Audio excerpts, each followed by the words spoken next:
Do you want to sound a little bit like me when you speak English? Keep watching.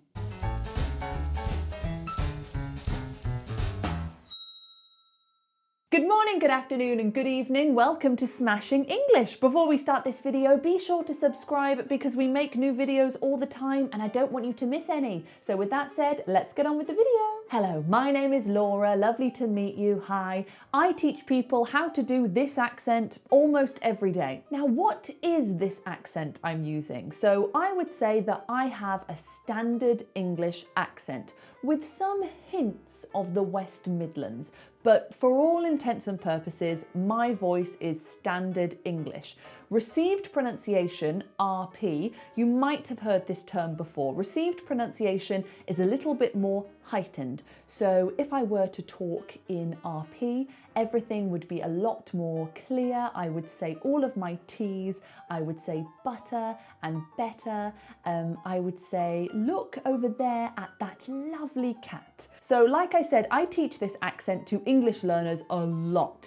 And I have made a list of the common issues that keep coming up when I am teaching this accent. So these are the most common problems I hear and how to fix them. Now, the first problem I encounter a lot is this guy, the glottal T or the glottal stop. So first of all, what is it? So you will hear often when people do an impression of a British person, they might say something like this: bottle of water, bottle of water.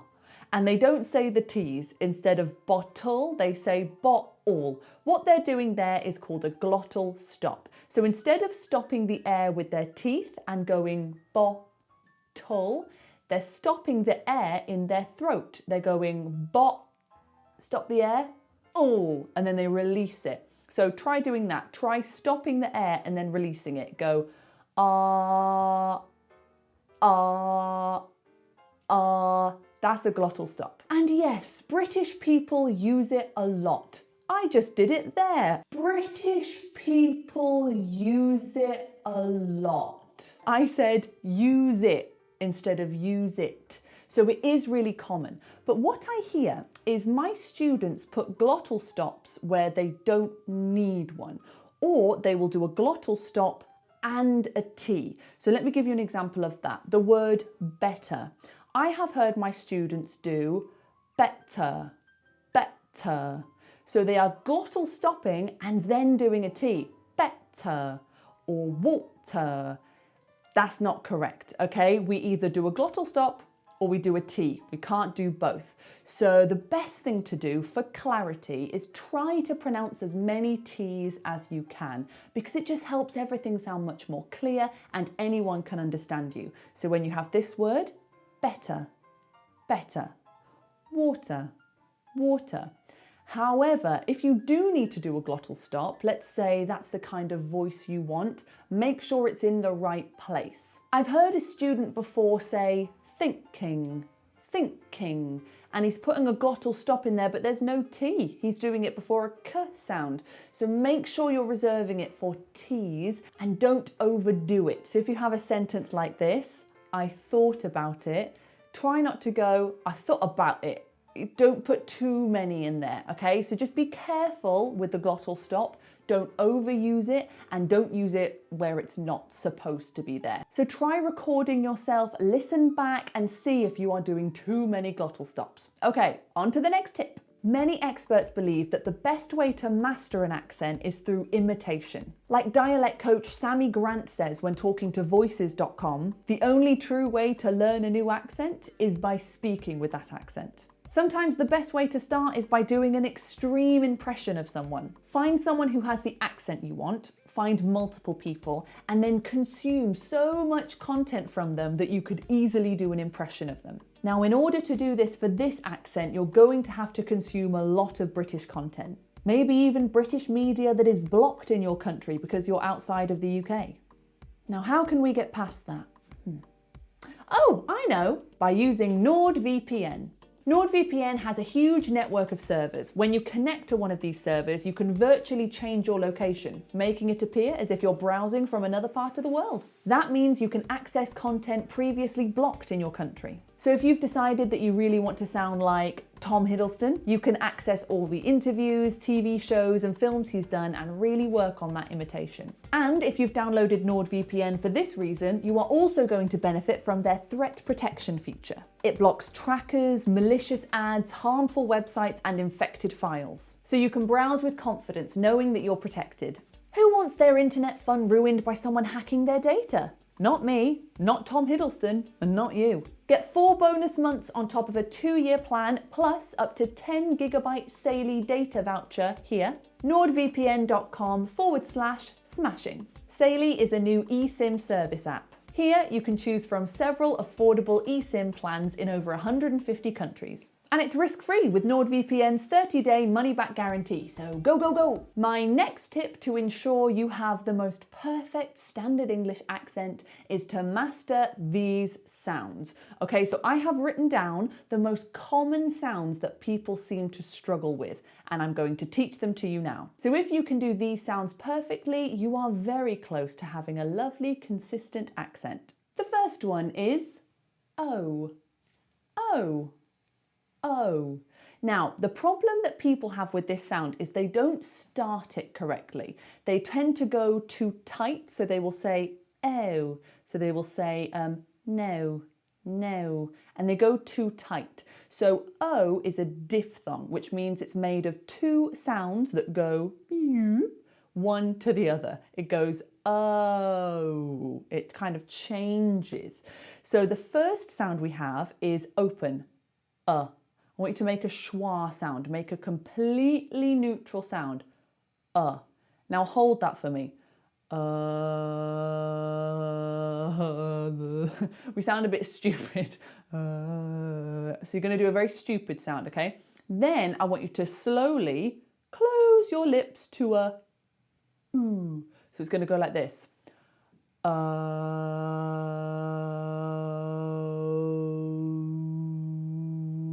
Okay, do it slowly, you ready?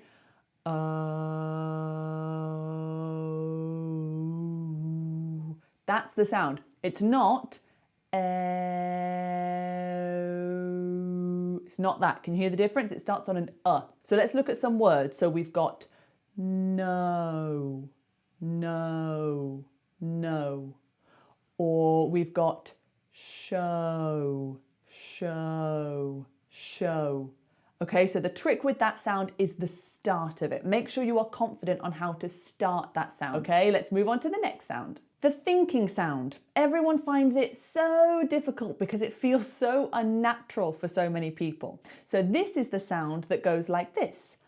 So let's imagine you're thinking of what to order. Can I have a coffee and a muffin? It's that thinking sound, okay? Now, the reason why people get confused with this is because often there's an R here. So if you think about the word nurse or her, people see that R and they go, ooh, I need to tighten something. I need to go nurse. I need to make it tight to pronounce that R, right? No, we don't like R's, okay? If you know anything about this accent, you will know that in standard English, it is a non-rhotic accent. That means that we only pronounce an R if it comes before a vowel, like road or red or really. But in this word, it's not before a vowel. So we've got nurse, no R, okay? So try making that sound and try dropping your jaw a little bit. So we're going to go, So the jaw drops. Try to fight the temptation to do anything with your lips. I know you probably want to go, but don't do it. If it helps, try this, okay? So make sure your hands are clean. Can you see that I don't need my lips to make this sound? That's because I'm not pronouncing the R. It's just an open drop jaw, So practice that sound. Make sure you're 100% confident on it because that is always the sound that people have issues with. The next sound that my students struggle with is the schwa, schwa, schwari-wari. The schwa is a completely neutral sound. There are no lips, there are no teeth, there's nothing. It's just You don't have to do the shoulders, but I like it. So this happens a lot in this accent. It's actually probably the most common vowel sound in this accent. So you need to be confident with it and really throw this sound away. When you have a word like mother, the second syllable is a schwa. Mother, mother. Some people don't want to fully commit to that schwa because it feels odd. So they say mother, mother. And it's too much like an sound. Really drop it. Mother, mother, Another example of where you will hear a schwa is in this word, We don't say a, we say a. So a pen, a dog, a cat. Can you hear how I'm literally just doing I'm doing nothing. A dog, a pen, a cat. The next sound people find tricky is, of course, the dreaded TH. Everybody hates TH because it's so hard. So a quick reminder, we have two different types of TH. We have a voiced TH, ding, and an unvoiced TH, ding, ding. A voiced TH has voice on it. So if you do this for me, feel your throat. You should feel vibrations. Do it now. Can you feel the vibrations? Now do this.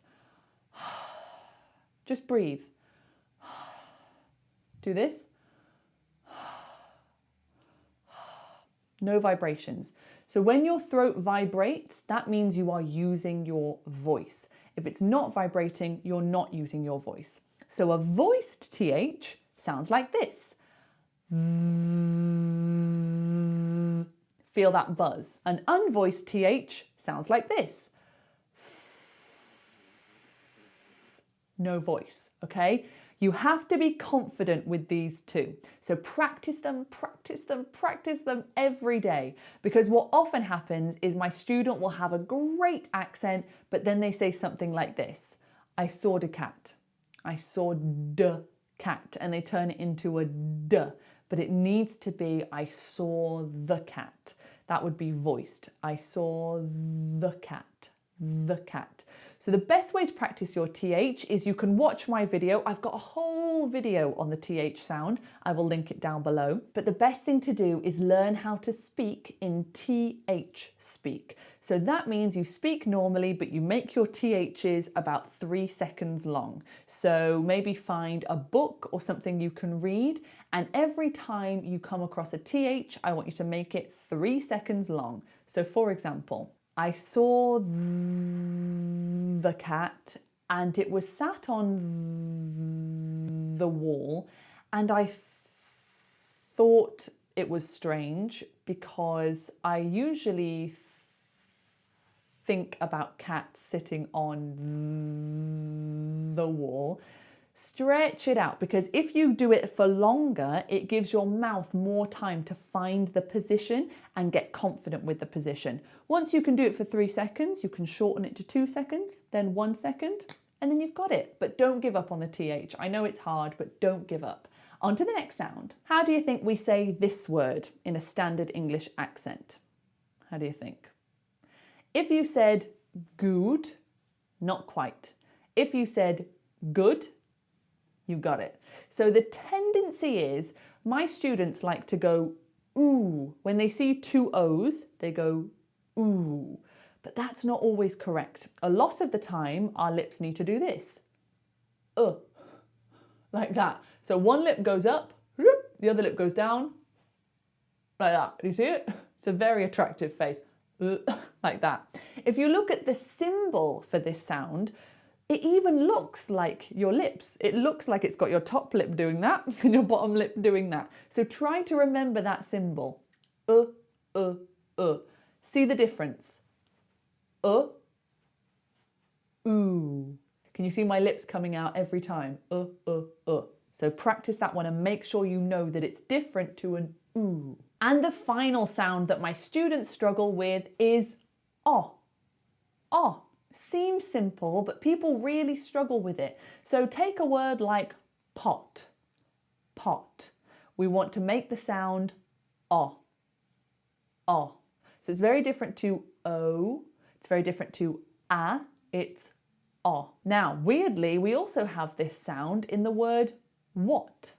Even though it's spelt with an A, we don't say what, we go what.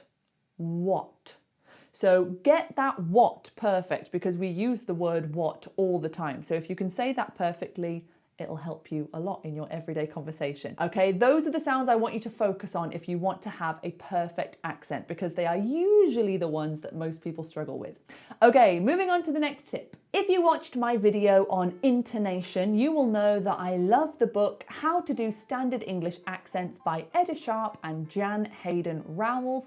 And in that book, they give a great tip on how to sound more natural with this accent. So let's say that you know all of the sounds, you can do TH, you can do nurse, you can do pot, but it still doesn't sound quite right. That's probably because you are missing the right rhythm and groove. So with this accent, we tend to follow this pattern, like a figure of 8. And they talk about this in the book, and it's really interesting. So the example they give is, there was once a young rat named Arthur. So we would say it like this. There was once a young rat named Arthur. There was once a young rat named Arthur. So see how my voice goes up when it's here, it goes down when it's here. It goes up when it's here, it goes down when he's here. Let's think of another example. I work as a teacher, but I would love to be a head teacher. So the key there is we always end down. It always ends on that down. And there's just this general idea of rising and falling. We like to go up and then we like to go down. We like to go up and then we like to go down. Now, if you've been speaking English in quite a straight, monotonous way, this might feel really strange for you, but it's going to be really useful for you. So try to physically take your finger and make that shape and speak about something, and see if you can follow the rising and falling of the shape. So you could say, I've never played golf, but I'd like to try because I think it's really useful to be involved in a sport, and it does a lot of good things for your brain and for your social life and for everything like that. So just try it, see what happens. Now, you don't have to follow that religiously. You don't have to always be doing exactly that, but it's a lovely little energy that you can give your speech to help it sound more natural and flowing and a lot more like a native speaker. So try it. Let's say you've tried everything. You know all of the sounds, you've practiced, you can do a TH, you can do this shape, but something still just doesn't feel right. You still don't think that your accent is close to sounding like a native. You still feel that something's not quite right. That might be down to diction. So a lot of the time I teach students and they sound great. They have a great accent, but it's being trapped inside of a mouth that's not moving enough. So sometimes I teach people and their mouth is very tight here. They don't move. It kind of stays in one place. Now, if you look at how I speak, my mouth is always making completely different shapes. You can see my lips moving, my mouth opens. And that's because Standard English is quite a flexible accent. We jump from these different types of sounds very quickly, and it's very pronounced, it's very clear. So that's why you need a flexible mouth. You need to be able to get your mouth around these words, especially because it's your second, third, fourth language. You might be fighting against an accent or maybe habits that make you a little bit harder to understand. So you have to work even harder to speak clearly so that people can understand everything that you're saying. So try some diction exercises. Things like tongue twisters, like Peter Pepper picked a peck of pickled peppers. Now with a tongue twister, don't just read it, Peter Piper picked a peck of pickled peppers. That's not going to help you at all. Try to read it like you are reading to someone who can't hear you. Imagine you are talking to someone and they've got headphones in, and they're like this, duh, duh, duh, duh, and you're trying to talk to them. Peter Piper picked a peck of pickled peppers. You should look crazy. You shouldn't look good. This isn't about looking good. This isn't about looking cool. This is about looking crazy. I hope all that was useful for you. I have lots of videos on this accent on my channel, so have a look, keep practicing. Practice makes perfect. Of course it does. Thank you so much for watching. If you have any questions, leave them in the comments down below. If you would like an English lesson with me or my partner Bez, the link for that is down below. If you want to follow us on Instagram, you can do so there. Thank you so much for watching, and we will see you next time. Ta-ta!